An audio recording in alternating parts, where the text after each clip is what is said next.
Hello everyone and welcome to another episode of the McGonigal Boxing Podcast. Let's get straight down to it, shall we? So, the big news obviously coming out right now is Joshua.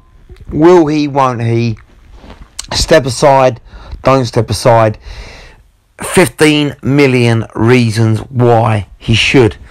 Personally, and I think if you look at the interview done by Joshua in by IFL TV last night, he was angry, wasn't he? He was angry by his accusations. He totally denies them, refutes them, and he's saying, "Listen, I'm not stepping down."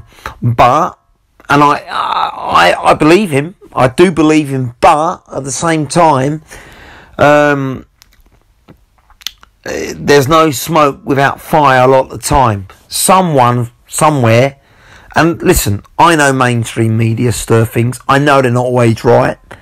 I don't think they can always be trusted. But someone, somewhere, has clearly heard or seen or found something, and it's gone across all papers, all mainstream papers. So questions do linger now. And when you've got respected podcasters and analysts and writers like Gareth Davies posting it, then you have to start asking questions. And the more you think about it, it's a sensible decision. A lot of people will be like, "Oh, he's backed out, he's coward, he's wimp, he's a shithouse doing this, how could he?" But when you think about it, it's smart thinking. Not only does he get a huge payday, I mean, you're talking about probably a third of either Fury or Usyk's purse. That's huge for doing nothing. Let's have it right. Secondly, he gets another 6 months with his new training team, because we all know he's leaving McCracken. I think that's the biggest unkept secret going at the moment. He gets 6 months to embed new tactics with a new trainer to really study, obviously Usyk or Fury, and he heals. Because make no mistake about it, that was a beatdown in November. An absolute beatdown. And as far as I'm concerned, he's, he's still carrying physical and mental scars from that loss against Usyk late last year. And just the way he speaks, he carries himself, he's saying it. He's saying it himself now. It hurt. It stung. I'm not right. And I commend him for getting back in the training. He's gone all around the world, hasn't he? He's staged Dubai. He's training with Mayweather. He's training, he's doing sessions with Canelo's coach. Renee. So, he's doing everything possible. But ultimately, he's going to have to make a choice on who his training's going to be. Would it be in the States? That's a big call, because he's such a brand in England and London to go away.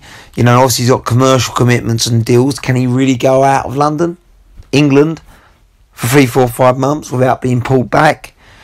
So I think whoever he has will have to fully accept that they're going to have to stay in London. And also he's got a young family, which he probably doesn't want to leave for that length of time. So whoever he chooses, whether it's a stateside coach or a UK coach, they've got to be prepared to locate to Joshua, not the other way around, ultimately. And listen, if he lets Usyk and Fury fight, the winner of that, he fights the undisputed heavyweight championship. So I can see why he would step aside. But ultimately, he's going to get lambasted from all corners. The fan base, will it dwindle a little bit? Maybe. They go, "Oh, how can he back down from a rematch from Usyk?" That's what he'd be accused of. Not seeing the whole picture. So, he's going to have to play this right if he does step down. He's going to have to go out and, I think, make a public announcement and say, and be honest, "Listen, I did this for this." If he says, "I'm taking 6 months out to rebuild, recover and improve," then I don't think anyone can fault him. But if he words it in the case that, "Oh, listen, I'm taking the money," and screw everyone else, that kind of vibe, then he's going to be disliked very quickly. So he has to play this right. He has to make an announcement, but word it right. But I think, it's not the end of the world. And ultimately, as long as he, and I'm sure they will do with Matchroom, make sure that he gets the immediate shot, and they tie the winner of Usyk and Fury up, because, let's be honest, Fury can be unpredictable. That he gets that next title shot in line, then I think it's a smart move. I think it's a clever move. Gives him time. Because I don't think if he fights Usyk in the next 3 months, the result will be any different. Even if he puts it on him, so to speak. Don't get me wrong, he might make things more uncomfortable for Usyk early on, but ultimately I still think Usyk's too good for him. Whether or not he fights aggressively, which he should do, of course, or he fights passively and tries to outbox Usyk, which failed so horribly, back late last year at the Spurs ground. So, I don't think he'll beat Usyk in the next 3 months. So, give him an extra 3-4 months on top of that. Employing an aggressive style, but with subtleties and good technique and good fitness, then he's got a chance.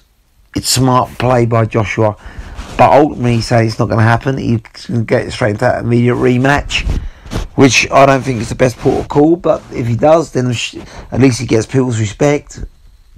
At least he can't be accused of ducking anyone, even though I think it's going to be a very tough ask for him to win a rematch.